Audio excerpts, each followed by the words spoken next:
এটা এটা শুধু মানে এই ছবিটার যে উন্নতি তা নয়, এটা পুরো বাংলা ইন্ডাস্ট্রি এবং আমাদের বাংলার উন্নতি, এবং এটা সত্যি প্রাউড মোমেন্ট, এবং প্রত্যেকে আমাদের একে অপরের পাশে থাকা দরকার।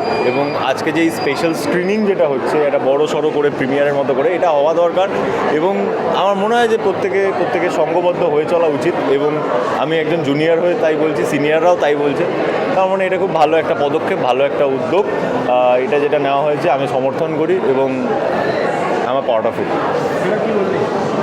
আমার খুব ভালো লাগছে। এই ছবিটা কিছু কারণে আটকে গেছিলো, বাট এখন ছবিটা রিলিজ হচ্ছে আর এটা ভালো করে সাকসেস পেয়েছে, মানে এত লোকের কাছে পৌঁছতে পারছে, সেটাই অনেক। আর খুব ভালো হয়েছে, আমি রিভিউ দেখেছি অলরেডি। আর আমার পার্সোনালি ট্রেলার লঞ্চের দিন আমি ছিলাম, সেদিন ট্রেলারটা দেখে আমার অসাধারণ লেগেছে, প্লাস গানটাও অসাধারণ লেগেছে। সো এখন ছবিটা দেখবো, ফাইনালি দেখার সুযোগ পেয়েছি। তো আই হোপ কি আমার সত্যিই ভালো লাগবে। আর অবভিয়াসলি এত সিনিয়র লোকজন অলরেডি বলে দিয়েছে, এত সুন্দর সুন্দর রিভিউ দিয়ে দিয়েছে, তো আমার আর এর থেকে বেশি কিছু বলার নেই।